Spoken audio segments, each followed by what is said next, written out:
who I refer to as Granny, is my mother's mother. I never knew my dad's mother. Well, Granny died 3 years ago at 104. And at 104, she still had, I would say, almost as good as memory as I have.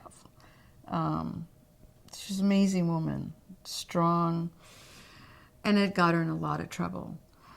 But to back up, Granny was born in Singapore, and her parents were Jews from Iraq. And they had left Iraq in the 1800s, late 1800s, went to Calcutta. And from Calcutta, at some point, they immigrated to Singapore. And that's where Granny was born. Granny had a life that she describes as idyllic. She lived by the ocean. She was her dad's favorite. They had 12 children. And she had dreams of becoming a doctor. She was very interested in medicine. She was very, very bright. And when Granny was 16, she met a man that worked for her father. And her father was a big deal in the copra industry. And he owned racetracks and racehorses, and he had a lot of money. And so she was very privileged and spoke English, grew up in Catholic schools in Singapore, and English was her first language. She also spoke Malay. They didn't speak much Arabic at home, apparently, and or none.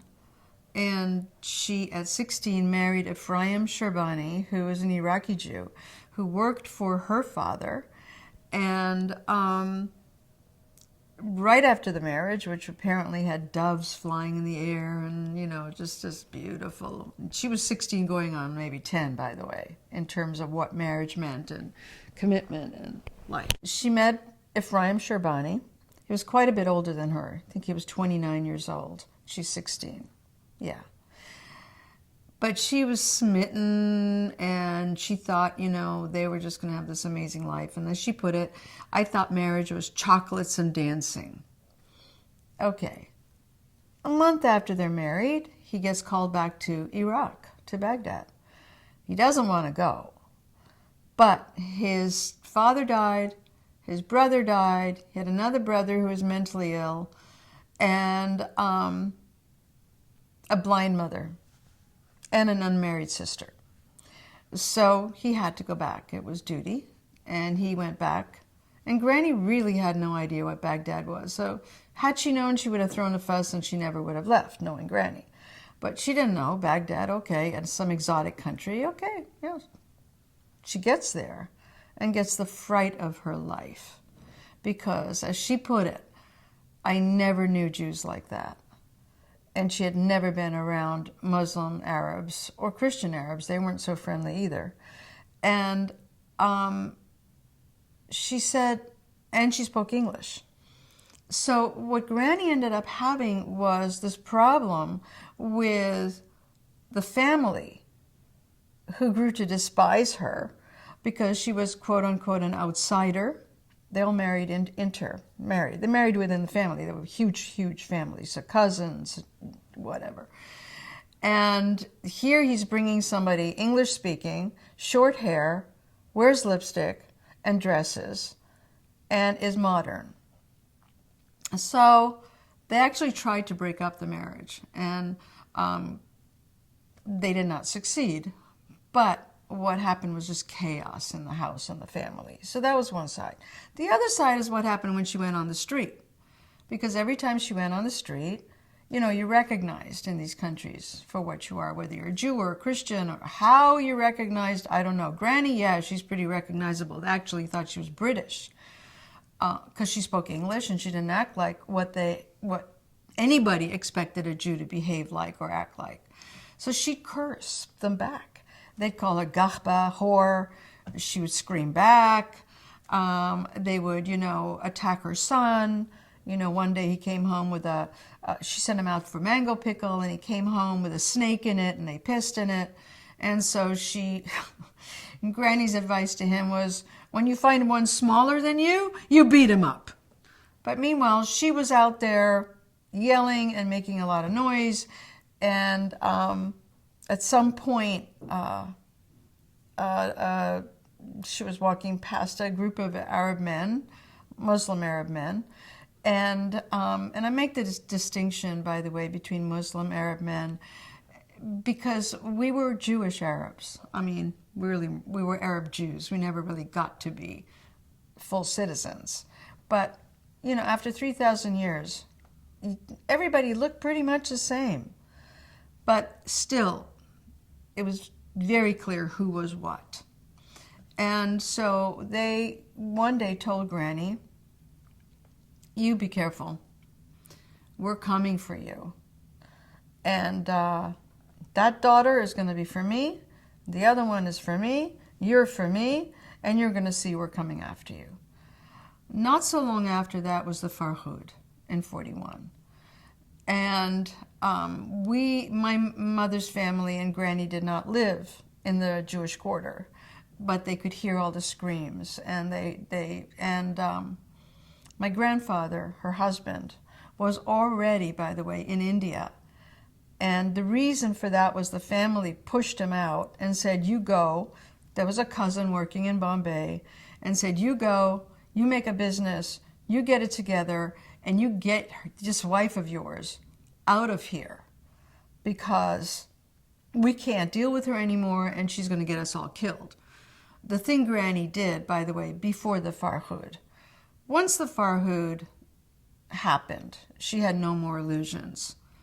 She stopped talking about why the Jews were like mice. Like she would say, they were like mice. They were scared of their shadow. They wouldn't talk. I never saw such a thing. And I would say, Granny, you were raised in Singapore. Of course you didn't know. You know, you were hanging out with a British consulate. How would you know? And the Farhud was the defining moment.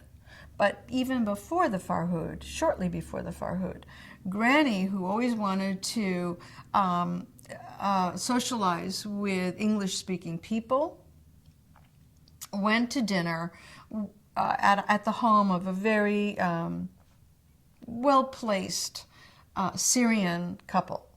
And they were Syrian Muslims. They really liked her. And as she said, they loved me. They said, you're not like any other Jew. You're just so different. And to her, that was a compliment. And she went to a dinner party. She didn't know that the guest of honor was the Grand Mufti. And she sat there in stunned silence as he talked about wanting to murder all the Jews, about how Hitler wasn't doing it fast enough. And by then, by the way, she spoke Arabic and understood it. And she, when I asked her, I said, Granny, how did you go to a dinner party with the Grand Mufti? She said, I didn't know. I didn't know. They were educated people. She said, I would hear things on the street. But I never thought educated people would have such a gathering. And so that was when she realized she wanted to leave as well. And Grandpa was already in India. And then it took Granny 2 years after the Farhud. So the Farhud, I think, was in 41. So it took her 2 years to get out of Baghdad because she went to the authorities, the government, and they said, you can leave. You're a British citizen. We don't care. But your children are Iraqi. They can't go. And she fought and screamed and probably, she said, confused them because of her English, and it was during the British Mandate. Finally, but it did take almost 2 years. And they said, fine, you can go take your children, but you can't take your mother-in-law. She's Iraqi, she stays. So this is Granny. You want her? You want her? She's blind. Keep her. She's not my mother. And they said, okay, take her. And they got out. Granny said on the last ship out of Basra, at World War II, starting, the Germans had mines and they had blackouts on the way. So she got to India, and then her family in Singapore, eventually, they came to India too because they were evacuated. So they were all in India and Bombay during the war. I'm not sure what else you want to know about Granny. It's great. I'd love to hear about your mother's childhood. Any memories she shared with you about her childhood in Iraq? Okay. So my mom's childhood, my mother was as different as Granny. They were just wired very differently. My mother was a good girl. Granny was always a rebel. And my mother was the oldest of 3 children. So Granny depended on my mother and wanted my mother to be on her side with the family. But my mother was very connected to the family, and Granny wasn't so much fun, complaining the whole time and wanting to go back and cursing and fighting. And, Granny did things like this. When my mother was a baby, an infant, she was holding her, cradling her up on the balcony. And, these houses are behind a wall, and then there's a courtyard, and then the balconies around. So Granny was standing with Katie, my mother, on the balcony, and she looked down, and her mother-in-law and the maid, who was a Kurdish, the washerwoman, was a Kurdish Jew. They were doing the wash in the wash tub, and she heard them talking badly about her, because they were always talking badly about her. So she decided to scare them. She took the baby, my mother, put her in the bed, and she had a doll that her father had given her, and it was a Kewpie doll, and it was from, it was plastic Kewpie dolls. I don't know if you know what they are, but it was a Kewpie doll. And so she had this plastic Kewpie doll, and they had also been talking about how Granny was an idol worshiper because she worshipped this doll, and she made clothes for the doll, and that's idol worshiping. And they were very backwards. So, I don't like to use the word backwards, but, they were not modern. They were in another age. And so Granny wrapped the Kewpie doll in the baby blanket, looked at them, they looked at her, and she threw the doll down. And plop, it went inside the wash basin, and they freaked out. And she said, good for them.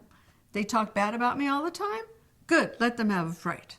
And she said they had the fright of their lives. So this is the kind of thing Granny did also. So my mother is born into this kind of situation where there's no peace at home. Everybody wants to get rid of her mother. Her mother's pushing her, saying, please, come with me back to Singapore. And my mother, apparently at some young age, said, no, I want to be here with my family, my cousins, my life. So Granny never forgave her. So the family myth is that my mother ruined Granny's life. And so my mom had that difficulty. The other difficulty was being a Jew, a young Jewish woman, first a girl, and then a young Jewish woman in Iraq. And she said, we were scared all the time. She said the streets are narrow, to go to school, you never knew what was around the corner. She said when her breasts were beginning to grow, and, you're so tender and sensitive about that, Arab men would pinch her tits, and she said there was nothing we could do. There was no fighting back. There was no speaking back. Only her mother did that. So for her, even though this was her country, and although she went to French Catholic school, she didn't go to the Alliance Israélite. She preferred the nuns. It was more rigorous, and she was a really good student. Her other 2 siblings went to the Jewish school. But she learned French and, was becoming very modernized.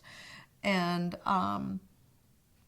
but she probably never thought they would leave Baghdad. I mean, this was a family. When I said to her, I said, Mom, how long do you think the family was in Baghdad? And she said, well, we can't count that far back, maybe since the first destruction, because some Jews stayed and didn't go back to Israel. They stayed in Iraq. So this is a very old family that, really cared about their name, by the way. And if you have a mother making a lot of trouble, it ruins your marriage prospects. It's a problem. So there was that. Then there was what life was like being a Jew in Iraq and knowing that you're a second-class citizen and fighting it all the time in some way internally. They grew up speaking Judeo-Arabic, which, as any group that's other always has their own language. And so even though she knew classical Arabic and French and learned English, they spoke Judeo-Arabic at home. And so what was it like for her? I think for my mother, it really wasn't until the Farhud that she knew it was over. And she was 16 during the Farhud, and 18 when they left. And she had graduated from her Catholic high school, and she had her papers and very proud of her graduation. But they were there 2 more years. During the Farhud, she said that they ran to the roof. That was the first thing they did, was run to the roof. And she said all she could remember was the screams getting louder and louder and louder. And then gunshots, she said, just gunshots in the air and screaming. And they didn't know if they would get to their house or not. I mean, because this went on for 48 hours. And my mother was always very angry that the British didn't stop it sooner. So they went from rooftop to a cousin's house who was further out because Grandpa was in India and there was no man in the house, and they felt it'd be safer with a man in the house, although really that didn't make any difference. And they went to a cousin's house that was further, just jumping roof to roof, terrace to terrace. And they were saved. She said when they went to visit the Jewish quarter, apparently that we had some relatives living there. That was always the nightmare, by the way, to end up in Abu Sifain. And she said the most shocking thing was there wasn't even a grain of rice left. The places were so ransacked. There was nothing left. And then when the British said, return everything to the Jews, she saw the Tigris with, pianos and electrical appliances and things they couldn't use. But the stories that she heard were horrific, and these stories. And every Iraqi who's been through the Farhud knows these stories, It started with, before they got to the Jewish quarter, some Jewish guys on a bus, they haul them off the bus, and as my mom said, they ran him over once, but that's not enough, they ran him over twice. And it was that kind of viciousness that, and killing, and then chopping up a little girl's, wrist to get the bracelets, and the raping, which we'll never know how many, and the murders, I don't know how many. The numbers keep changing. Some people say 200, some people say more. Businesses were demolished. I don't think that after the Farhud, the Jews in Baghdad ever thought that there was a future anymore. And eventually, so, my family, my mother left 2 years after the Farhud. That was many years before, so it was like 43, so yeah, 7 years before the expulsion of the Jews from Iraq. So all our family was expelled, and they went to Israel and settled somewhere in Ramat Gan, near Ramat Gan eventually. But Mom was traumatized, and I grew up with that trauma. And I grew up with, don't be too noisy, don't make a loud noise, don't be too obvious. And then, I was her biggest nightmare because I'm a lot like Granny. Give me something to rebel about and I'm going to do it. So she was like, oh my God, this is not good. But then she had my brother he behaved. So for Mom, India was a stopping place. She met my father in India, and then she ended up in Japan. So I'd love to hear about the Jewish community in Singapore. It sounds like or in India, there was like Yes. this convergence of Jews from Singapore and then some Baghdadi or Jews Yeah. from Iraq who went. Yeah. Can you tell me about that community and Yeah. what that transition was like for your mom and for your uncle and Right. those first few years in Singapore? Or, excuse me, In India. Excuse me, yeah. They were very happy to get to India. First of all, there was a very large, and I don't know numbers, but a large Jewish community, enough to fill. There was a synagogue in Bombay called the Fort Synagogue, Knesset Eliyahu, maybe. And this synagogue, I actually visited it recently, and it's still like, turquoise blue and yellow, and it's just beautiful synagogue. And this synagogue in Bombay where the middle class Jews went, and all Baghdadian. And then there was another synagogue in, I'm forgetting the name, but in another part of Bombay where the poorer Iraqi Jews went. So this synagogue, the Fort Synagogue, was the synagogue for the Baghdadian Jews. And it's a big synagogue. And of course, it's an Orthodox synagogue, and the women are upstairs, the men downstairs. And very, very active. Things are going on all the time. We lived around the corner, actually, from the Taj Mahal, the Taj Hotel. And so we lived in an apartment building that was called Hazarat Court. It was owned by Iraqis. And the building was 3 stories tall, and everybody in there was Iraqi. And as a child, I would stand on the balcony with my mother and my grandmother, and then chat it up with all the neighbors. And, except for the poverty, which freaked my mother out, because the poverty in India was so painful. People were sleeping on the streets. You couldn't go out of the house without being, please give me something, give me something. And then my mom would watch. So for her, India was a great relief because she wasn't afraid of the people anymore. There was a community. You could go out in public. You didn't have to be afraid. They had the Jewish club, which was also very active. And there were a lot of British soldiers from the war that would come to the British club. So, which is actually why they married her really quickly to my father, because she was beginning to have a crush on a British soldier. And that was absolutely not okay.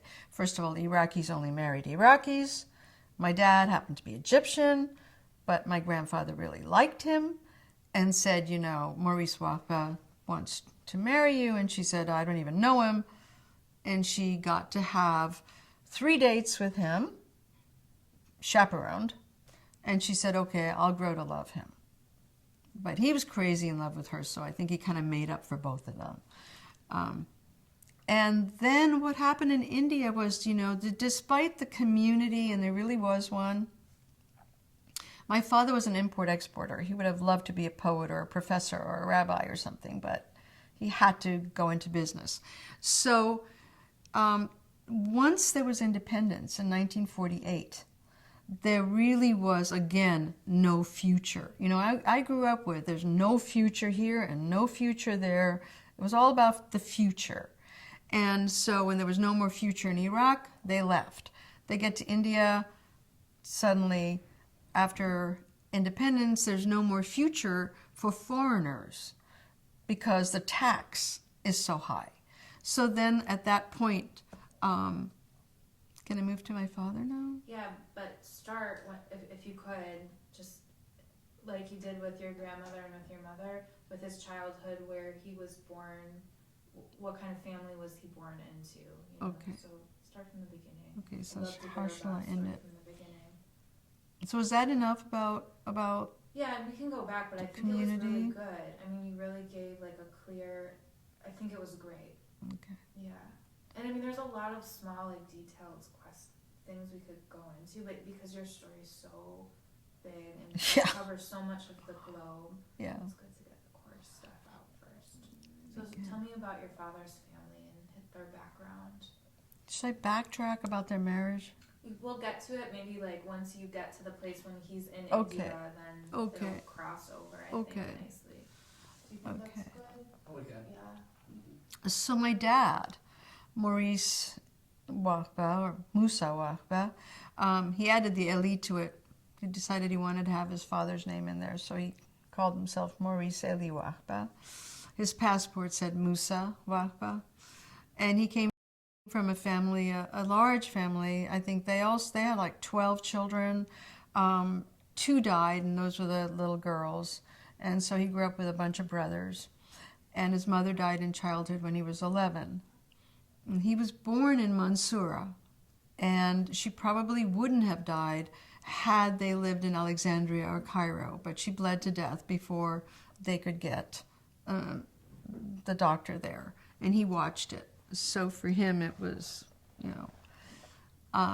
really difficult. And so what happened with him was, because the father had so many children now, he went to live part of the time in Alexandria with his maternal family. The Wahba family were very old Egyptian Jews, going back to villages, and they were farmers. And apparently one village that they lived in, and I think it was Midram or really not sure, but there's this French book called The Jews of Egypt, and he showed me where his family was from in there. And so the Wahbas were old time. They were Egyptians, and of course they were always reminded they were Jews. Maybe if they weren't reminded they were Jews, God knows what would have happened, but So the Wahbas were from Mansoura, and my dad was born in Mansoura, spent time after his mother died in Alexandria for a couple of years, and then went back to Mansoura, and then as a young man went to work in Cairo at a Jewish department store as a clerk. That was in the 30s. So not so long after that, well, he was already, how old was my dad? He's 20. Must have been around 20. 1939 was his moment. Now, he didn't grow up in Egypt persecuted the way my mom was in Iraq. It was much easier. It was cosmopolitan. There were Greeks, there were Italians. He also went to a Catholic school in Mansoura, because there was no Jewish school in Mansoura, for one thing, and you couldn't go to a Muslim school unless you were very poor, and you had to. So, because you would have been bullied, and to say the least. So he went to the Catholic school. And actually, in the Catholic school, there was a certain amount of bullying, because at one point he made some comment about what we're supposed to believe, like, in a flying donkey or what, when he was talking about the Trinity, the Father, Son, and the Holy Ghost. He said, what's the Holy Ghost? A flying donkey? And of course he was severely reprimanded and told, you know what, there's one reason you're in this school, is to convert you. Only reason. You don't like it? Get out. So there's no option. He stayed. He bought a present for the brother, the monk, the teacher, that told him that, and got on his good side and got through school. But when he was, Dad has other stories. I mean, when he was 6, he was waiting outside the synagogue, and some men came, and they kidnapped him. And that was apparently not that unusual, to kidnap Jewish kids. And they kidnapped him, took him somewhere, and tried to sell him. But my father had a little bit of a lame leg, and it was like one shorter than the other. And they didn't want him. They couldn't sell him. So they took his shoes, sold his new shoes. He had a brand new pair of shoes, sold his shoes, and stuck him on a hill. And he sat there crying. And he said, but then he was watching these women working in the field, and they were carrying rocks, and they were doing something, and he kind of got mesmerized. He's 6 years old, sitting there, and then an older friend from the synagogue came by and said, Maurice, what are you doing here? And took him home. So he never forgot that story. And actually that was when he was visiting in Alexandria, because his uncle got a gun and was going to go find the people. I mean, it was like turn the house upside down. So I guess he would visit. You know, he went to live with them when he was 11, but visited, obviously. So it was during one of the visits. In 1939, while Dad was working in the department store, he saw Mein Kampf be a bestseller, translated into Arabic in the bookstores. Dad was a very avid reader and very aware of what was going on and read many newspapers. And he said, no more future for the Jews here. It's over. It's just over. Not only do we have rising nationalism, we have, you know, them welcoming Hitler, time to get out. Luckily, he had an adventurous brother, Yakub, who had left the year before and went to Japan to do import-export business and invited my father to join him. And so my father left his family that he was very attached to, but he knew. He said, I saw the writing on the wall, and it was time to get out. So he got to Japan in 1939, and his life in Japan was very interesting. You know, he met interesting people, Mr. Toyota, people that now are famous, Mitsubishi, did business. His market was the Middle East, so his market was basically Egypt because the family was still there. And but then during the war, the war was starting, and he went to Shanghai first, and then he knew, got to get out of here, and he got the last berth onto this, apparently the same ship that my mother got out of Iraq on, and got to India. And actually the only reason he got there was because another Jew, Mr. Sassoon, thought, no, there's not going to be any war. And he stayed in Shanghai and ended up in a prisoner of war camp. So my parents met in Bombay during the war. And once they met, they had to get married pretty soon because there was no long engagements. And also my mother had a sister that's 2 years younger that was raring to get married. And the older one had to get married first, you know. So she had to get married. And lost my train of thought. Let's move left again. Okay. We're trying to solve a small problem that can solve by doing. Okay. Thank you. And I feel weird talking one way. No, I'm just going to adjust something small. Is it still rolling? Oh, it is rolling. Okay. But of course. That's great, Rachel. This is the clearest you've ever told your story, at least with me and the, like... You're kidding. I feel like I'm all over the place. No, you're so not at all. It's great. Okay. It's great. Shall I talk about how they met? Well, before we get to that, if you have anything to share about your maternal grandmother on your father's side, anything that you know about her family, where they came from, anything. I don't know a whole lot about Granny's family. No, not Granny's family, your father's mother. Oh, maybe my Granny father's also. mother's Yeah. family. Okay. My father's family were new Egyptians. In other words, they were from the Spanish expulsion. So they were not what you call the real Egyptians, because they had all these categories. And so they were lighter skinned. They actually, when they were offered French citizenship, they took it, where the Wahba says, you must be kidding.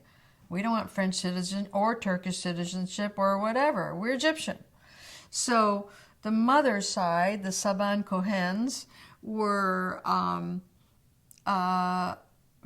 took French citizenship when it was offered at some point, I don't know when, and they still spoke a little Ladino. They were a higher class, and I never understood how the marriage happened, actually, between my father, the Wahbas, and the Saban Cohen. but apparently my father's maternal grandfather knew my father's father, who owned a drugstore in Mansoura, and really liked him and thought he was really special. And so that, and had a daughter, and they met, and it was really a love, you know, as the story goes. My paternal grandfather was a little surprised when they had their meeting because she wore no makeup and she didn't dress up really, you know, in a way to impress. And after they were married, he said, and he fell in love with her. He just fell in love with her, and her name was Rachel, and I'm named after her. And he said to her, you know, I have a question, you know, during the meeting, why didn't you wear makeup, lipstick? She said, I wanted you to see me exactly as I am. And my dad really idealized her, and his father really idealized her, and it was really a blow when she died. He never remarried, and you know, had trouble raising all these children, but there were aunts and uncles and other people around. So that family, the maternal family, as the story goes, from Spain they went to Turkey, from Turkey, Syria, Morocco, Palestine, and then Egypt.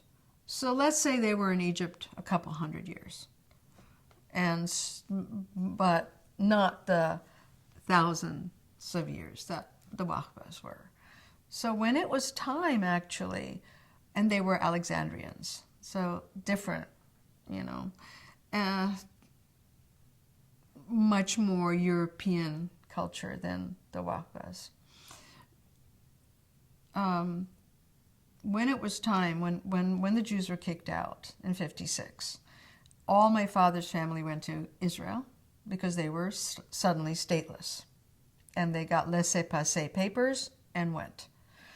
And the mother's side all went to France. And they're still there. I had no idea that you have Sephardic ancestry. Yeah, they're all there. That's a Good luck. What's happening story. now? Huh? It's such a beautiful love story. Oh, it's quite a love story. And my dad repeats the love story. Yeah. So they're all still in France?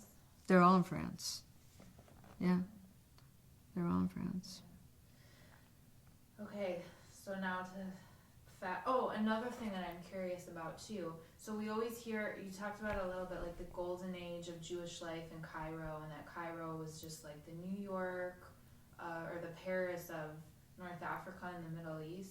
Does your dad have any like explicit memories or experiences of that Cairo that we hear about? Yeah, my dad was a very spiritual man, so he didn't engage in the nightclub scene. More than religious, he was spiritual, and he was hardworking, didn't have a lot of money, and just was not part of that scene that you read about in some of these books. But he was, you know, he said, we knew we were Jews, you know, as children, and I would imagine this is in Mansour, not Cairo. There was Purim, and they dressed up, and they were actually stopped by the police and said, are you trying to make fun of our government? You know, that kind of thing. So, you know, he always knew that being a Jew was not safe. But in Cairo, during the time he was working at the department store, he saw it all as a bit of a dead-end situation for him because he didn't have the money to get educated, and nor was he interested in the nightclubs and that whole scene. But yeah, it was going on. And I think that under, who is it? Before Nasser, who's Farouk? Yeah, under Farouk, the Jews were okay, you know, as okay as possible. But the Jews always knew they were Jews. I mean, my father's birth certificate says Egyptian by birth, which is like this great honor. But underneath it says Israelite. Now, there was no Israel then, but still you are a Jew. You're marked. And he was always aware of that, you know, and his family was aware of that. And they were aware that you just couldn't be too loud. You had to keep a lower profile. Now, maybe the very rich and the flamboyant had their day, and they did have their day. It just wasn't part of my father's history. He sounds amazing. Everything Ben's told me and you've told me and Steve has told me. It was amazing. Yeah. So before we get to your parents' meeting, if Yeah. you can tell me how Zionism or the relationship to Israel played into both your mother's family and your father's family. Yeah, can I get you my father's Zionist card? Like in their childhood and their youth and their, we'll take a picture of it after. Okay. Yeah. My, they were, you know, it's interesting because you hear all the time that Zionism is a European construct, which yes and no. I mean, Jerusalem, you prayed to Jerusalem, you prayed to go back, but there was no pogrom every other minute. You know, they lived in relative, I don't know about safety, but, you know, like my mom would put it this way. She goes, you know what? They let us know our place. And if we kept to our place, most of the time we are okay. But we always knew we were Jews. We didn't think about Israel, although the mother-in-law, the blind mother-in-law, actually tried to get to Israel for an eye operation and was not allowed to go. So Israel was always, how do you say it, in the prayer book. And the prayer book was part of life. And so the belief was, yes, we're all going to end up someday. But who leaves their houses? Who leaves just like that? So no, there was no Zionist movement the way you had in Europe. And even then, how many left initially? You don't leave. You don't leave your home. You don't leave your family. You don't leave your large extended families. But they were always thinking about Israel. It was always foremost. And so I don't know that they would use the word Zionist in Iraq until much later. But my dad was a member of Zionist youth. So he was always a Zionist and a member of the youth club, and he gave me his card. As a matter of fact, had he been allowed in the 30s, he probably would have gone to Palestine as opposed to going to Japan. And he tried, and he couldn't get in. He couldn't get the papers. He couldn't do it. So Dad always wanted to end up in Israel. And because of my mother, we can get to that story, he didn't. Do you think that there was a fear amongst Jews in North Africa and also in the Middle East of the Nazis and coming into, those parts and implementing their goals there? Well, yeah, absolutely. I mean, the Rashid Ali rebellion, the Farhud, was all about a pro-Nazi. It was a pro-Nazi uprising because the pro-Nazi government crashed. And so there was this big uprising. Also, the Grand Mufti was in Iraq saying, hey, Hitler's going to take care of all the Jews. This is a problem that's going to be solved. And in Egypt, Rommel was advancing. So they were celebrating. And this is what my dad saw, that his Egypt was no longer his Egypt. They were celebrating the demise of the Jews. So your dad went to Japan first, and he was alone in Japan? He had his brother. So my dad joined his brother Yaqub in Japan. They had a business. During the war, they both went to Shanghai. Well, before the war, they first went to Shanghai, saw the war really was going to happen, And Yaqub got to India first, and then my dad followed. And they waited out the war in India. So now your parents meeting and their wedding and their love story in the beginning. Yeah. Okay. So Dad's in India, and he meets my grandfather, who's an Iraqi Jew, and they're doing business together because now there's, we have all the Iraqi relatives. So there's a market in Iraq as well. So the market is Egypt, Iraq, Saudi Arabia a little bit, but mostly Egypt and Iraq, selling everything, okay? Sheets, pencils, whatever, rubber bands, whatever they could, whatever was needed and could be manufactured, they made and they sold. So that's how he met my grandfather, Ephraim. And my grandfather really took to my dad. And he has this daughter who's now 20 years old, which is old, who really needs a husband. So, and my dad apparently had been looking at my mother for 1 year, going to dinner there, and she didn't even notice him. Very quiet man. She noticed he was a nice man, but, again, these girls aren't supposed to stare, and just very different woman than what she ended up being in India. So my mom was told that my dad, well, actually, this is what happened. My father's older brother said, you know what, Maurice, you are now 29 years old, and we need to find you a wife. So maybe we should go to Egypt or have, them send something, because it's time for you to get married. And my dad said, well, there's somebody I've been looking at and I'm in love with. And he says, who? He said, Katie Sherbani. Katie, okay, I'm calling her father, because my dad was too shy to do that. So his brother called the father, and the father was thrilled and said yes, and then tells my mother it's a yes. And that's when my mother said, I need to meet, I need to be alone with him. And alone meant with a chaperone. And she went out with him 3 times, and then they were engaged. A beautiful engagement picture of the two of them. Then they were married in the synagogue, at the Fort Synagogue in Bombay. Had a very big wedding and a big party at the Marine Club, and beautiful wedding. And, mostly Baghdadians. They weren't Egyptian Jews in India. It was a Baghdadian community, mostly. And then there were some Jews in Calcutta, but Bombay was the place.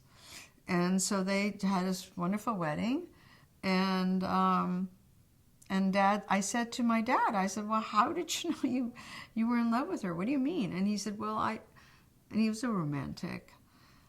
And he said, I had a dream when I was 5 years old, and I saw her face. And when I saw her at Ephraim's house, I knew it was her. And there could be no other. And for her, it was like, yeah, whatever. But he's a nice guy. He's a really nice guy. I'll grow to love him. And she did. And he wrote her poetry, and, she would just go, come on with the poetry. Where's the money? Where's the job? And it was always hard. It was a struggle, being a foreigner in India, like I said, to make a living. And then he needed to go away and find another place to do business. So they had a wonderful life in India in terms of, they had community. And they had safety.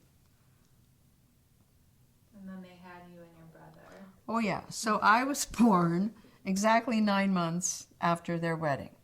Did not make my mother happy. She was, she really, getting married was already a stretch. And then to have a baby 9 months after was not what she wanted. And she actually wanted to use birth control. But she listened to her father. And again, they didn't know these things. And he said, if you use birth control, you will, quote unquote, spoil yourself. And what that meant was she would ruin her chances of future pregnancies. She believed him, and she got pregnant right away. So, then she has me, and I'm, according to her, from, the time I'm 1 year old, I'm fighting with her. And my first birthday, I wanted to wear a certain dress, and it was an everyday dress, and she wanted me to wear a different dress, and she said, you were already fighting with me when you were 1, whatever. My mother and I had a very fiery relationship. And, but, as I grew up and as she grew up, we became very, very, very close friends. And I really miss her. And she was so articulate about life in Baghdad, and she minced nothing. I mean, she wouldn't prettify it and say, oh, but it was such a, she didn't romanticize any of it. And when I hear, other Iraqi Jews romanticizing how lovely it was, and, they did this and they did that, I don't know, maybe they were very upper class, so they were in a different situation.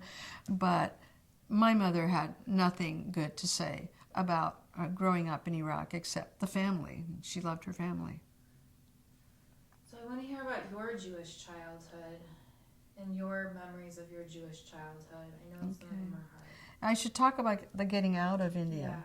Yeah, and that's part of your experience. I mean, or is that part of your memory? It is, yeah. My mother's experience, my experience, my dad's experience. So, okay, so maybe we can start with, where he has to get out of India and find work again. Yeah. Okay. So they get married. And my father at the time, actually during the engagement, he was very close with the Egyptian consulate. He was close with the Egyptian consulate from the time he got to India. And they partied together. There's pictures of them having dinner at the Taj, and, they were Egyptians. What the Egyptian consulate didn't understand, and it started to break down, was when my father was gathering, when they had found out about what happened with the Holocaust and refugees were coming in. And my father was working towards helping the European refugees. And the consulate said to him, Musa, what is your problem? We're Egyptians. What do you care about these European Jews? What are they? What are they to you? And he said, they're Jews. They're my brothers. We're Jews. He said, Musa, you are more Egyptian than I am.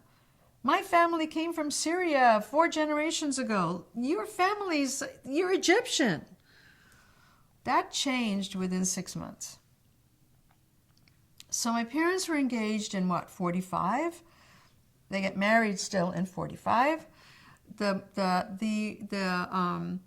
consulate came to the anniversary party, but by the time of the wedding, things were beginning to sour. Probably talk of Israel, and the consulate sent his second man in charge to the wedding. After the wedding, in 1945, my father knew things were changing in India, and it was going to start becoming difficult for a foreigner to make business.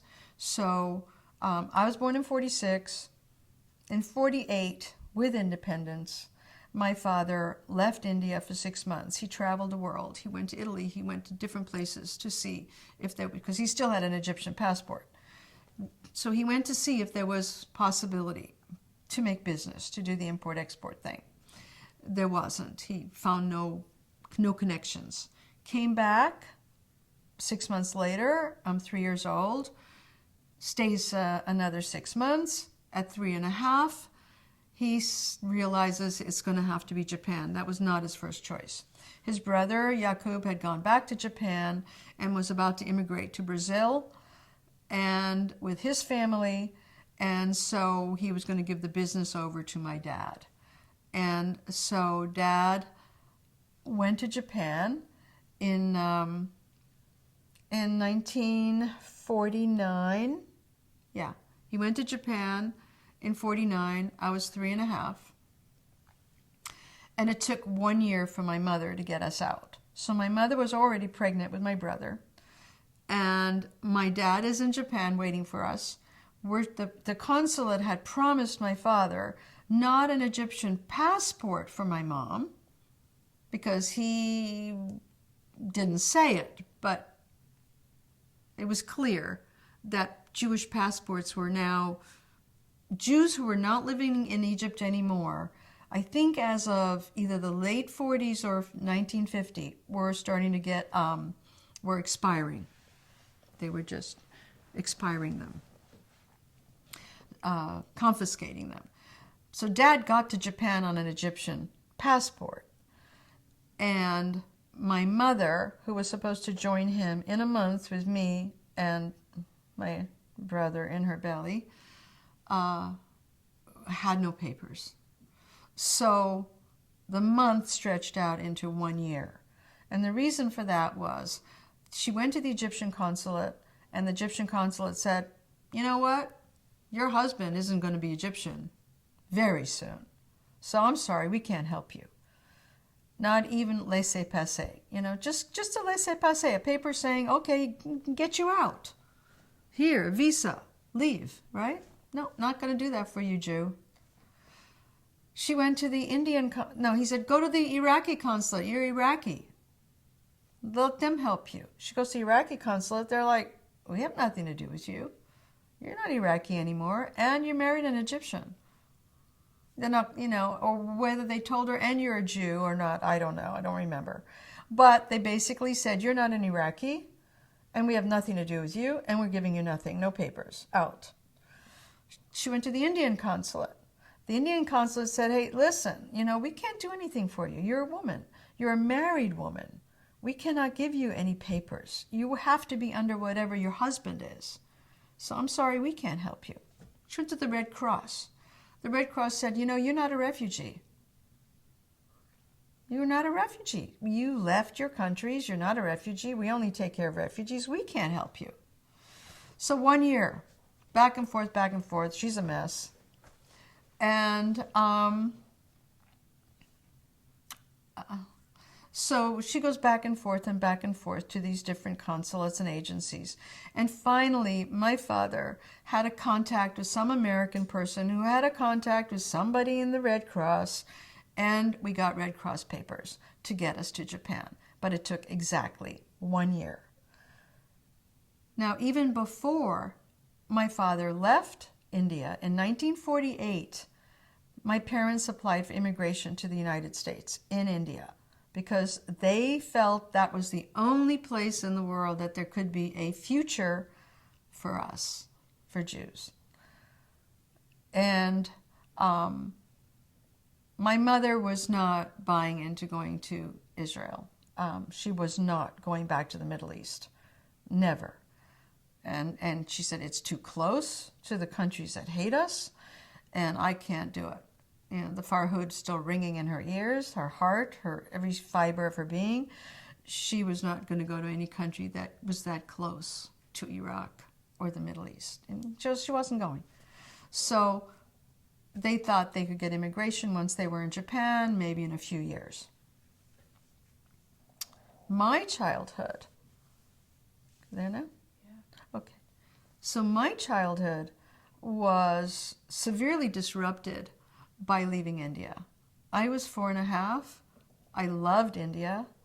I belonged in India. My brown skin belonged in India. I had a nanny who was with me. Every family had an ayah, and lived under British customs, really. And you'd have to be very, very poor not to have an ayah. You'd have to be an outcast. So I had my ayah from day one, and she was with me 24/7. So I lost her going to Japan. I lost my grandmother, who I was very close to, and my grandfather, who I was close to, and my uncle, and my aunt. So, and God knows what that 1 year of trying to get out was like. And India now having independence and everything changing. So which is a good thing for India. It just wasn't a good thing for us. And so we get to Japan. I hardly know my dad. The house is this old Japanese house, which today would be, sitting in Green Gulch, California, being an exotic retreat center. But it was, it was this Japanese house. It had no heat. It had no running hot water. It was 1950. After the war, there were still bombed out buildings everywhere. And my father was desperately trying to make business. And unknowing to him, the business actually was collapsed. And his brother left him with a business that wasn't viable. So my mother arrives, I arrive. Mom doesn't even know how to cook a chicken. She doesn't know how to do anything. In India, they had cooks, and or granny cooked, or she didn't know what to do. It wasn't cold in Japan when we arrived. It was August. August in Japan is like August in New York. It's humid, sweltering, very unpleasant. So, but my memory was it was freezing. And I think what was freezing was the culture. It was coming from this very warm culture, your in-your-face culture where people touch you, and to Japan where people didn't make eye contact. And remember, this is also 1950, so foreigners were either ridiculed, laughed at, pointed at, or yelled at. And maybe if you were blonde and blue-eyed and very fair-skinned, then they would idealize you as some goddess. So I didn't have any of that going for me. And I talked, I asked questions, and you didn't ask questions. I mean, there was a Japanese woman who called herself Monica that I met. And she was somebody that my mother was relating to.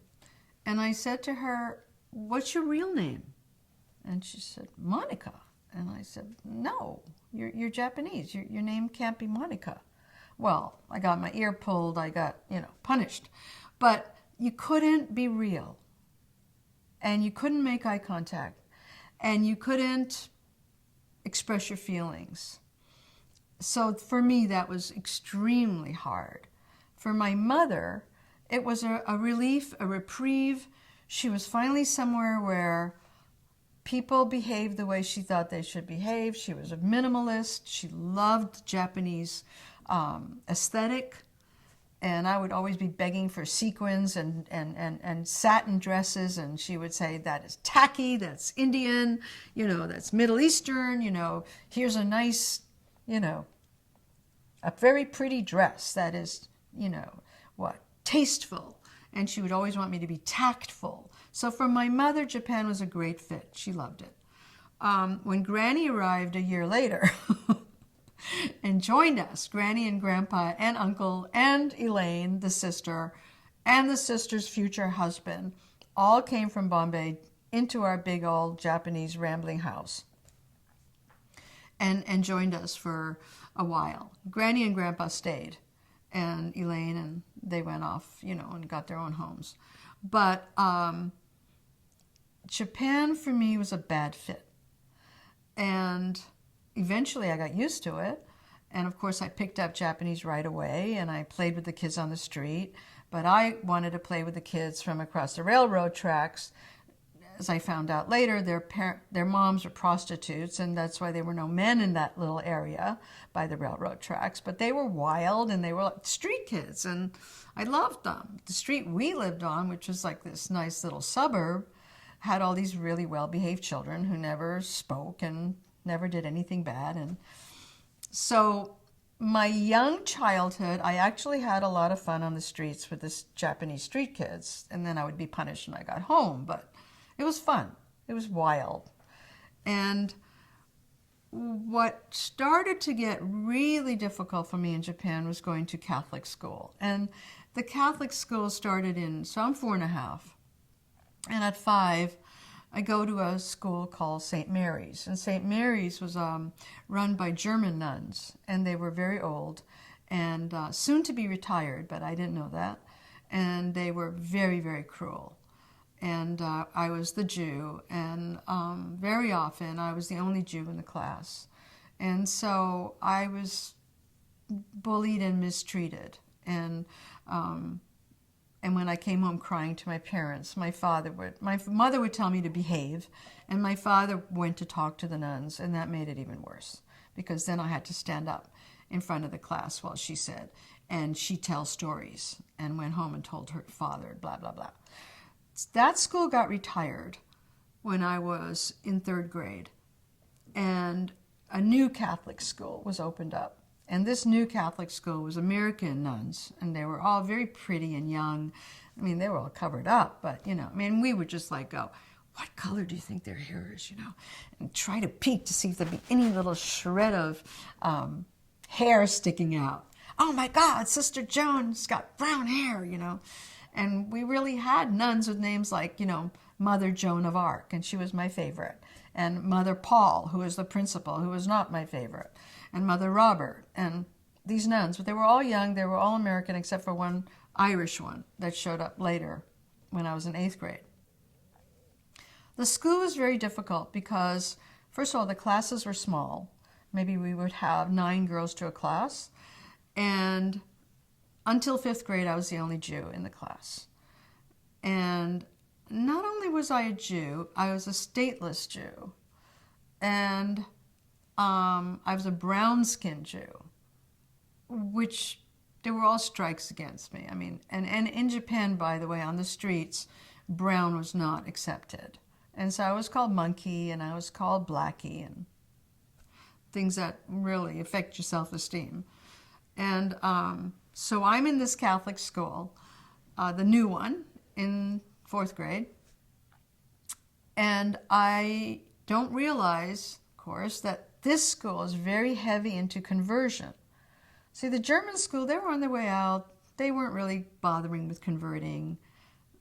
And this one was there very, very heavy into the mission. They were the Franciscan missionaries of Mary, and they were there to convert.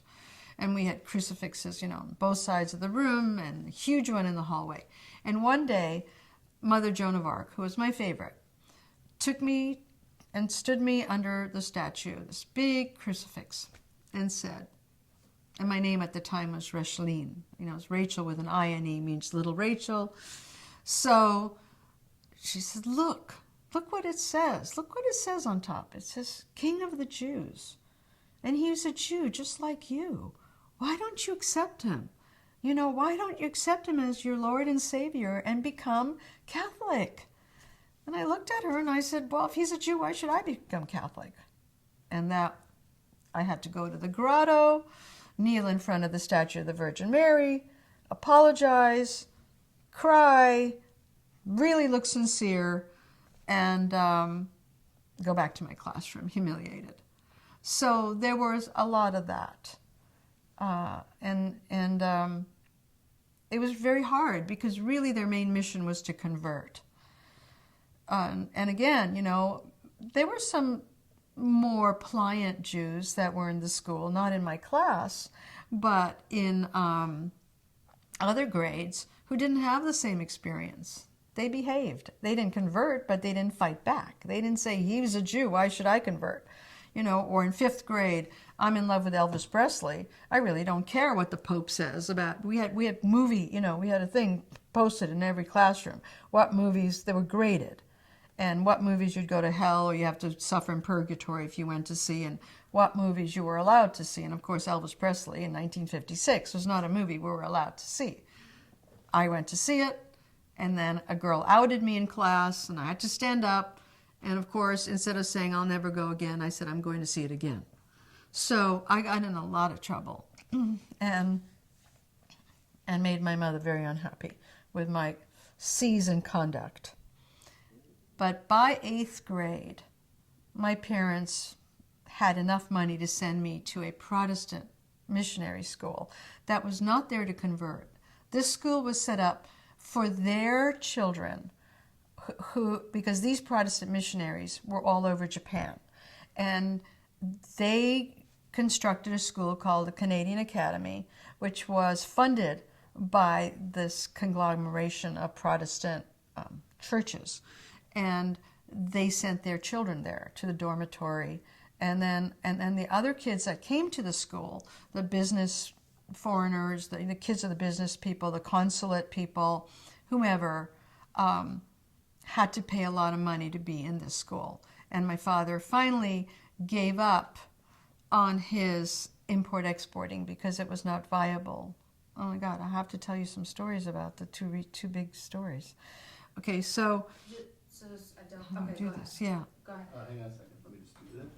I just want to make sure that we're staying kind of Yeah. like on track with what this is. You know, like I want to hear about the missionary schools, but I want to hear about what Jewish life was like. Okay. In Japan. Okay. Okay.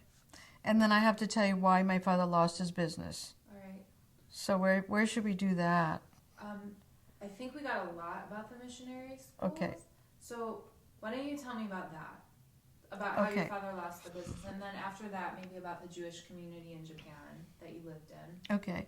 But I think I should tell you, you can cut it out, right? Yeah. I mean, it's just, if it's too much, it would be... Okay. I just want to say that when my parents finally had enough money to take me out of Stella Maris, which was the very difficult school, and send me to the Protestant missionary school. One of the reasons they did that was because I had become such a mess. I mean, I could not look at you right now face to face. I had such low self-esteem. The last straw for me in that school was when I gave a book report. And my book report was on Eichmann and what had happened in the Holocaust. And I was 14 or 13, actually. And I thought, and it was an oral book report, and I thought, this is going to change their minds. This is going to really have them stop doing what they're doing around Jews. They're going to get it, that this is very dangerous territory. So I got up and I gave my book report. Before I got to my seat, a girl raised her hand and said, my father said Hitler built really good roads for Germany. And the nun agreed. And I had the sinking feeling. And as I sat down, the discussion turned to, well, if Hitler repented at the last minute, and, you know, would he go to heaven or hell? Now, remember, we're consumed with who's going to heaven and who's going to hell in this school. So the nun said, well, if Hitler was really, really sincere, he would end up in heaven because he was a baptized Catholic. But Reshleen, until she and all the Jews accept Jesus Christ as their Lord and Savior, are always going to have holocausts and will never end up in heaven. And that pretty much, that was the end of my story in that school. And I never looked back, and I never visited again, and it was over. And the Protestant school was fantastic. It was wonderful. I blossomed. The Jewish community in Kobe, which was like a 20-minute train ride from where I lived, was at its height about 55 families, mostly Mizrahi families. A lot of Iraqis and Syrians, no Egyptians, just my dad, and then some Russian Jews who had come from Shanghai, white Russian Jews who had come from Shanghai, and also Jews who had survived the Holocaust. Not too many, but we had some. But it was basically a Mizrahi synagogue, a Sephardi synagogue, built by a Syrian in honor of his father. And before that, during the war, it had been a carpet, Oriental carpet warehouse that he owned. So this synagogue was very active, and there were constant battles for power struggles between the Syrians and the Iraqis. And then the poor Ashkenazim were kind of like on the side. And there was a Mr. Gottlieb who was a German Jew, and he was very, very, very, very aggressive. And he wasn't going to let that be. So he pushed his way in. So he had, the Ashkenazis did have a voice, only because of Mr. Gottlieb. And he taught Hebrew school, and he made sure that, you know, they were represented. But the prayers were all Mizrahi style. And it was a fun synagogue because the kids got to play out in the courtyard, and the women, of course, they sat in the back and they gossiped, and the men were always telling them to shush up. But it was like a family, you know, it was a family kind of situation. You were not sitting there quietly afraid to move or make a noise. It was noisy. The men were noisy. You know, the Iraqis were trying to sing louder than the Syrians. Mr. Gottlieb was trying to push in his Ashkenazi voice. And us kids were outside, you know, making noise and playing. And it was fun. And of course, we celebrated all the holidays. And one year I got to be Queen Esther, and that was like so great. And my brother was bar mitzvahed there, and I eventually got married there. Even after I came to the States, I went back to my synagogue and got married there. Did the Jewish, like this, your generation in Kobe, were there Zionist aspirations, or were you all just, because it was a Mizrahi community trying to escape the Middle East? There were no Zionist aspirations. Everybody was trying to get to America. And some people who had enough money, who were stateless, would buy a Panamanian passport and somehow through that get to America sooner, or somehow buy a passport, you know, not an American passport, but something else that would then lead to. Some people immigrated to Brazil, Australia, those are primary places, and then or waiting for America. And we could have gone to Israel, right? We could have made Aliyah. By then, all our families in Israel. Two reasons. Mom didn't want to be around all the family. She had enough of that. She was getting very modernized and really loved having her own life and freedom. And the Jewish community was very active. They belonged to the country club, and they also interacted with the larger international community. And so it was a very vibrant, you know, the Jews were they had parties every night. I mean, one Iraqi guy, I remember him saying, party, kileli party. You know, party, every day there's a party. They just had a ball. The 50s and early 60s were a lot of fun for them. And they were free, and they were young, you know. They were in their 30s and 40s, and they were just having fun. And then there was like the Kobe Club and the KRAC, where we had the swimming club and then the swimming pool club. And so all us kids related to each other. And the missionary kids went off in their own. We didn't socialize with the missionary kids except in school. And but the Jewish community and the international community were very close.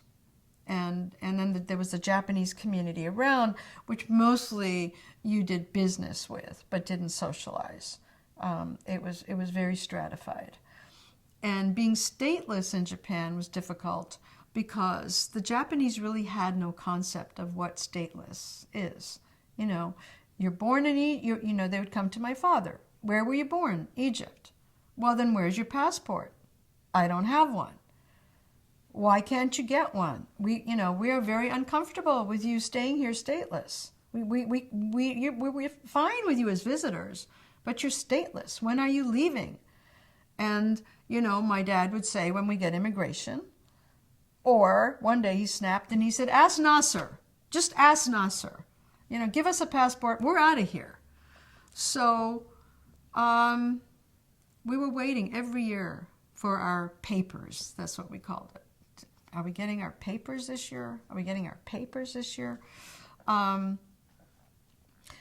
business was hard, you know, because, like I said, until I was 14, my father kept trying to make import-export on his own. But now there was no more market in Egypt because, goodbye, no more Egyptian relatives, no market in Iraq, no more Iraqi relatives.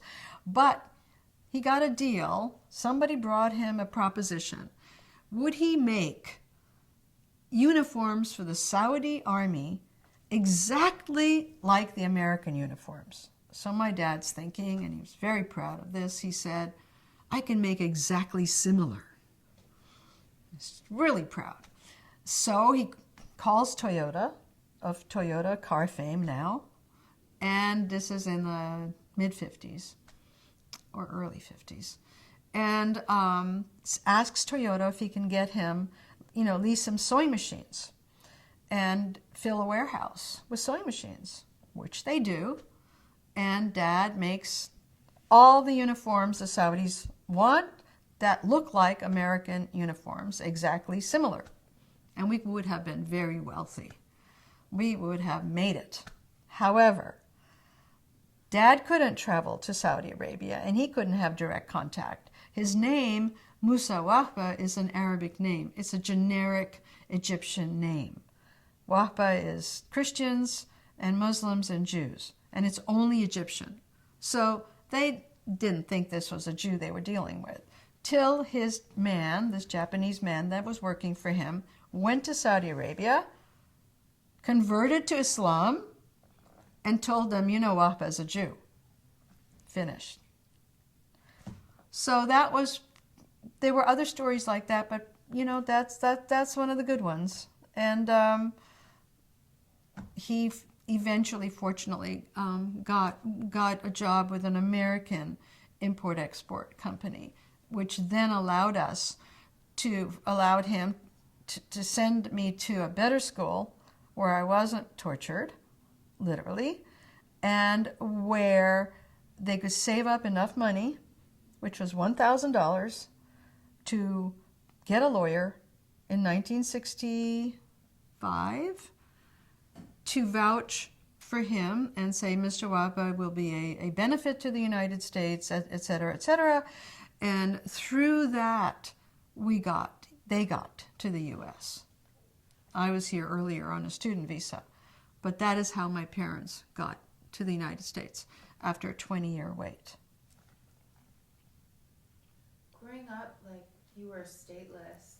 How did you experience, what was that experience like? Like, tell me about being stateless and knowing that you didn't have a passport.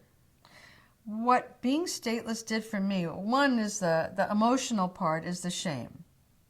It means nobody wants you, you belong nowhere, right? And then there was always the shame also of being Egyptian and Iraqi, because that, I would have rather been from Italy and France or Brooklyn or, so that thing wasn't so cool.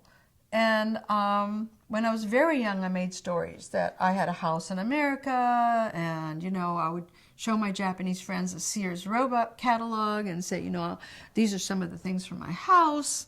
I was very young. But growing up, being stateless was shameful. It was just uncomfortable, shameful, and dangerous, because they didn't want us. So, but what it did for me as a Jew was really concretize my sense of being a Jew. I mean, what else was I? Certainly not Iraqi anymore anyway. Even if my mother still wasn't Iraqi, they weren't Iraqis anymore. They weren't Egyptians anymore. They were Jews. And so I was a Jew. My nationality was Jew. And my country were my parents. So my mother and my father were my land, and my core, my being was Jew. But if somebody said, what country are you from? If it was a Japanese person, I would say Jew. Yudoyajin. And they'd go, Yudoyajin. And they admired us. Israel. Yes, Israel. Even though we weren't. And I would ask my mom, why can't we just go to Israel? I just can't stand this being stateless. And she said, no. We cannot go there. I can't live there. And of course, we packed up everything we ever had, and money and whatever we had, we sent to all our relatives. They were Zionists in every way except living there. My dad would have gone in a second. But the future was America. And so what happened was I graduated high school in 1964, and I'm 18 years old, 18 and a half, and we don't have our papers. So what are they going to do with me? And what am I going to do? So again, no future. And all the kids who have passports are going wherever they're going. And many went back to Europe or the US. And those of us who didn't have papers got Red Cross papers, and we came on student visas. Problem with a student visa is you can't work. And so you can go to college, and I went to Northridge. I went to San Fernando Valley State, which is University of Northridge, Cal State Northridge right now. But it was a small college. Even though I spoke English perfectly, I couldn't get into any other state college because they thought I didn't. And they didn't read my work, they didn't read my papers. They said, you need to learn English first before you can come. Well, Valley State had a more enlightened attitude, and they saw my work and they knew I spoke English. So I came to the United States and hoped to marry an American Jew and bring my parents over, because by then I didn't believe we would ever get our papers. My parents put me on a plane, and of course we cried all day, me and my mom, and said, okay, go now, and there really was no other option. And I just had always thought that by then we would have our papers and we'd all go together. So here I am, a kid with basically separation anxiety thrown on a plane, and I'm crying and crying and crying. I get to LA, and I have to tell you that almost immediately after being in LA, my life changed so drastically because of my skin color. Now, in America, it feels really kind of strange to talk about my skin color as being a problem. But in Japan, there were no black people, and there were no dark people. And in fact, my brother and I were the darkest kids, and our cousins were the darkest kids in the area. So I've graduated high school. My friends are all leaving for wherever, mostly the States and different parts of the States. And I had thought that by the time I graduated, we would all be leaving together. My mother, my brother, Dad, and I. Granny still had a British passport from Singapore, so she could travel anywhere. And she would eventually come. But, let me start again. So I really wanted to come to the United States. That was my dream. That was my biggest dream, okay? Well, second biggest dream. First big dream was for my skin color to change. And then the second dream was to become American. So I am put on a plane. They don't have their papers yet. God willing, we'll join you as soon as possible. Inshallah, we will join you, but you have to go. So I cry. And, it's another disruption. It's another loss of everything. But I get it. There's no future. And so you asked earlier what the being stateless was about, how it was. It was humiliating to travel on Red Cross papers. And probably today there's more awareness of what that is. But in 1964, I got from Japan to Hawaii, and they look at these papers and they go, what is this? This is not a passport. You're not going anywhere. This is no passport. So they keep me questioning me, whatever, and finally realize this is a travel document. So I get to Los Angeles. I'm met by some people my mother has met that had come to visit Japan, but we didn't have anybody. We didn't have relatives. We didn't have anybody. And they take me to my dorm in Northridge, outside of Los Angeles. Then it was called Valley State, San Fernando Valley State at the time, and it's now Cal State Northridge, much bigger place now than it was when I was there. And suddenly, I'm being asked where I got my tan. And so from being called names, hating the color of my skin, to the point that when I saw the movie Damn Yankees, I don't know if you're familiar with this movie, but it's a classic. It's about a baseball player who wants a home run, and he makes a deal with the devil to get his home run. He gets the home run, and the devil comes to take his due in the form of this woman, Lola. Whatever Lola wants, Lola gets. Okay. So I come home, still very Catholic inside. Please, God, don't let the devil come to me, because I will make the deal. I will make the deal to be white. I get to United States, I get to LA, and I am suddenly white with a tan. And, there's black people here, so I get to be white. And it was, for me, probably the most liberating thing that ever happened. After being made fun of, called names, seen as undesirable, to suddenly be seen as, where'd you get your tan? I didn't know how to answer at first. Now, when people still ask me, and I say, my dad. And they're shocked.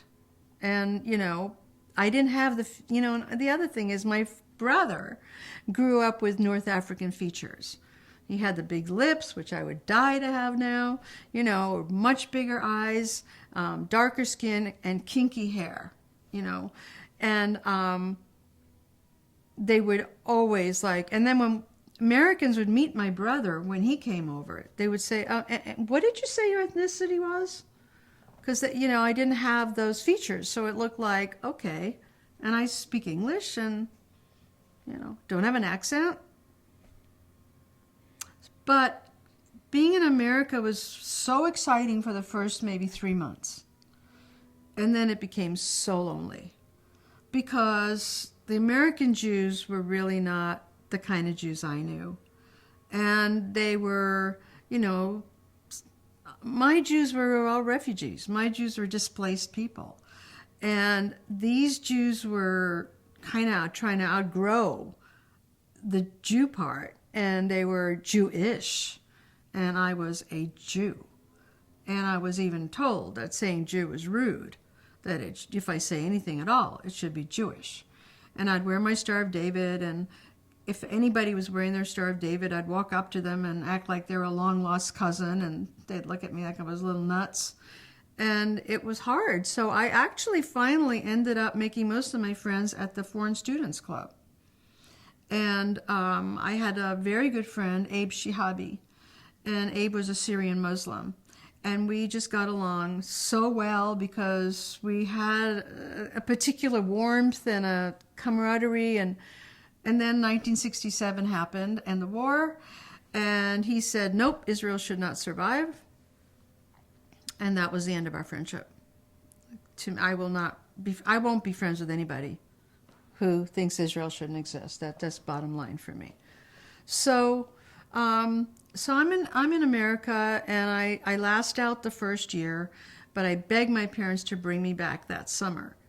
And again, they're not wealthy, but I was crying, and we had, those phones in the dorm, the girls' dorm, putting all my coins in, and I've got to come home. You've got to bring me home. I've got to come home. So I go home. And I'm told, you know what, your brother is going to be graduating in a year. We cannot afford to have 2 children in college with the fees we have to pay. And you don't seem so excited about learning. So there's some really nice new Israeli businessmen in Tokyo. Well, I got the message. I'm going to be into an arranged marriage or have to find some nice Israeli businessman to marry in Tokyo, and then that's going to be my future. I hightailed it back to the United States. I found a nice Jewish boy to get married to. We went back to Japan to get married in my parents' synagogue, in the synagogue I grew up in, and then came back to the United States to make our life here. And I was so homesick. I just was so homesick. And my husband was willing, actually, to move to Japan. So I wrote a letter saying, guess what? Mike is happy to move to Japan, and we're moving. We're moving back to Japan. Well, I got letters from both my parents. My very soft-spoken father, who would never say anything mean, was like, don't you dare even think about it. And my mother was like, don't ever even mention this again. You got out, and we're going to try and get out. And hopefully we'll end up in the same place. So it was very hard, and I had to quit school because there was no money, and my brother had arrived, and I'm with my husband, and he gets his papers to go to Vietnam. So everything was on a timeline, Everything was on a timeline. It was a survival timeline. And this is all part of being stateless. So I'm married to an American, but I'm not an American citizen. And I know this wasn't a great love match for either one of us, really. He was lonely. I needed to stay here. I cared about him, but we were more brother and sister kind of caring. But then it was like Vietnam. It was Vietnam. He got his papers. I had 3 months to get pregnant. There was still deferment for if you were a father.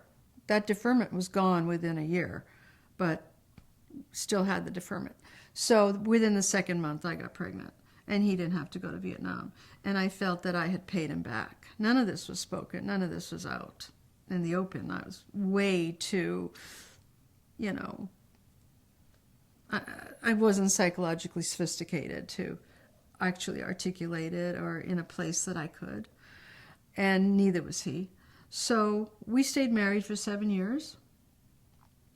Meanwhile, I never would have had to get married at all, because as things happened, in 1968, which was the year my daughter was born, my parents got their papers. They paid the $1,000 to the lawyer. The immigration had opened up since Kennedy. And even though we had no relatives or no connection, they were able to make it happen. And they came and they moved to San Francisco. My husband and I and baby were still in Los Angeles. The minute they moved to, well, not the minute, a year after they moved to San Francisco, husband, baby, and I moved to San Francisco, and we were reunited. And I felt like I could breathe again. Can you talk about your, this isn't even for this, but was he Sephardic or Ashkenazi? No, he was Ashkenazi, yeah. So Ashkenazi, Polish, Russian. So how did you experience your Mizrahi identity in the beginning, since some American Jews are Ashkenazi Jews, so what was that? Or generally, most of them are. When I first came to the States, the Iranian Jews hadn't come to LA yet. So that didn't happen for another 20 years or so. So I would tell people that I was, an Egyptian Iraqi Jew born in India and grew up in Japan, and their minds would boggle, and it was like there was no program to understand that, to integrate that information. And so they would say, well, wait a minute, Egypt, Iraq, you're an Arab. You can't be a Jew. And then the food thing, you never had bagels and cream cheese, and you never had this and you never had that, and your parents didn't speak Yiddish or your grandparents didn't speak Yiddish, well, then you're not a Jew. So I got a certain amount of that. It was very alienating. But at the time, I was still trying to be an Ashkenazi Jew myself. So, okay, I don't have to tell all that.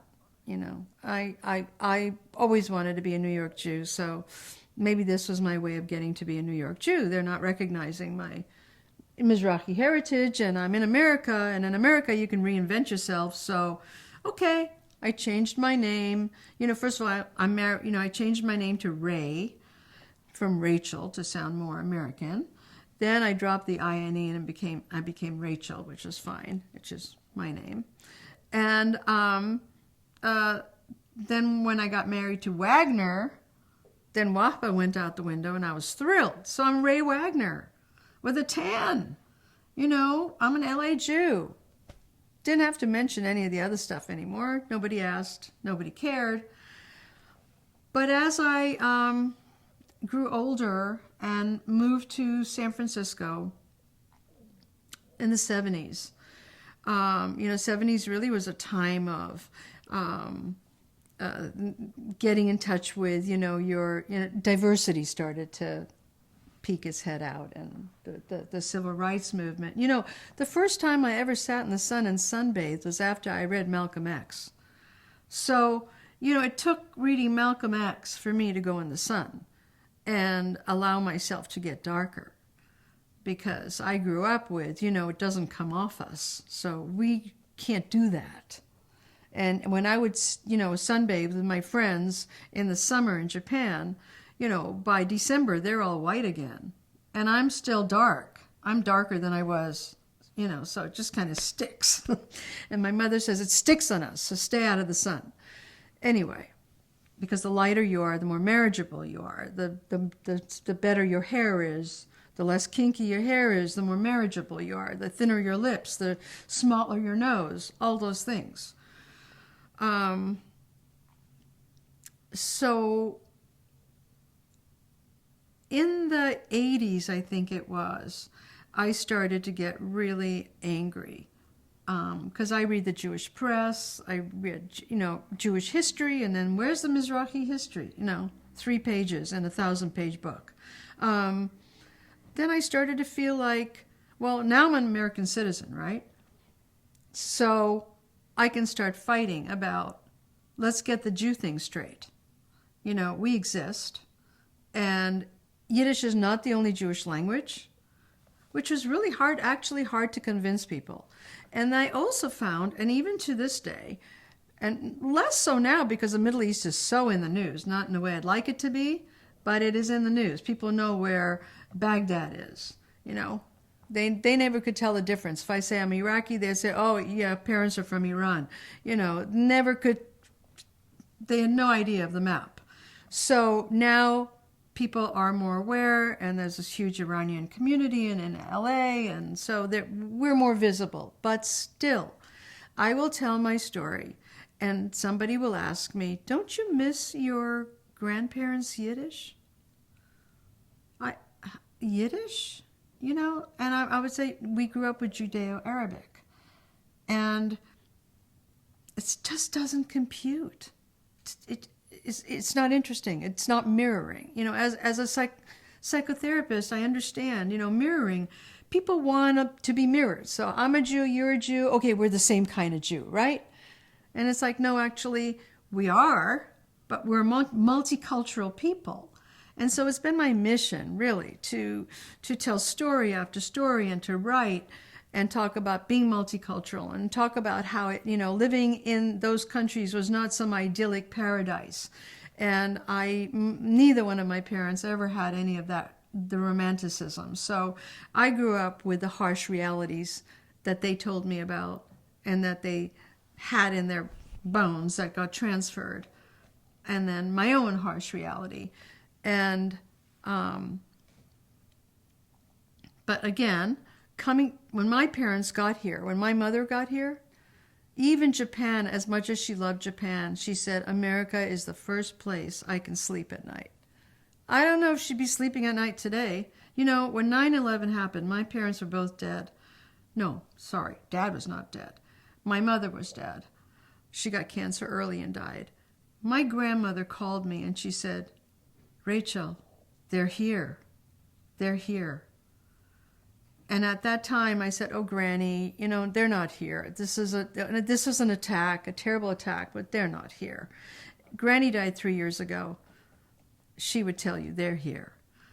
And this is what my family escaped. And I never thought I would be in America reading the news I read that's happening in France today, that's happening in America today. I never thought that this country would be marching against Israel during the Gaza war. I've lost a lot of friends. My friends are mostly from the counterculture community, from the gay and lesbian community, from the hippie community. And to find Zionists in that community is very difficult. So I cobble together my friends. But I never expected. I still think America is a place that Jews have a future. I am not sure that I'm deluding myself or not.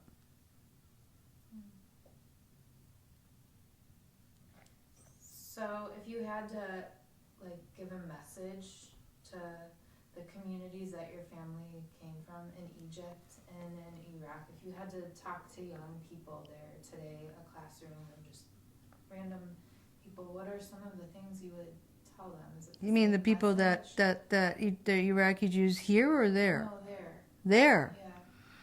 And What would I tell could them? potentially be translated into Arabic, by the way, and actually be shared with them.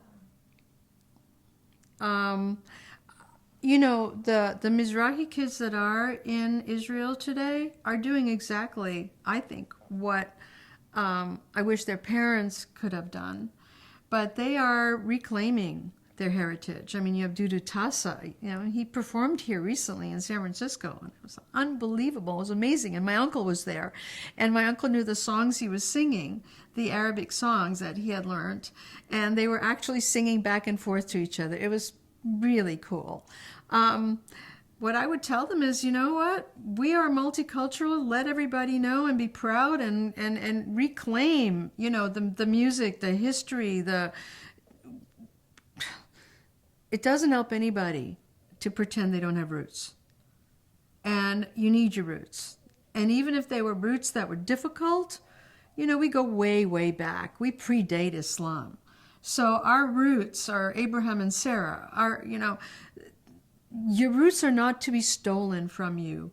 So they were pulled up, but they can be planted again. And they are being planted again. And what I see of Israel is that it's more and more integrated. It's more and more multicultural, and it's a Jewish country. I was talking about a message to Muslim people in Egypt and To Muslim people in Egypt? and Iraq, if you have anything, or maybe. What do I have to say to Muslim people in Egypt? Okay. Okay. To the Muslim people in Egypt, I have a lot of empathy. I think that the Arabs in the Arab world are suffering probably more than anybody else under radical Islam. It's not good for anybody. And fight back. And don't invite us Jews back. We don't need to come back. We have a country. We don't need to come back. We're not coming back. That's fine.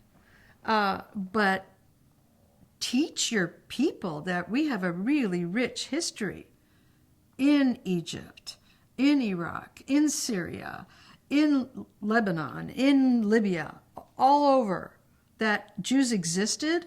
Jews were a vital part of the population, and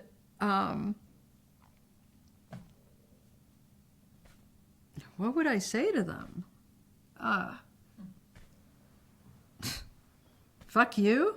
I mean, what would I say? People have really go on. They have these long-winded messages. I don't, Arabic, but it's different. Yeah, it's like, just stop it already. Just stop it.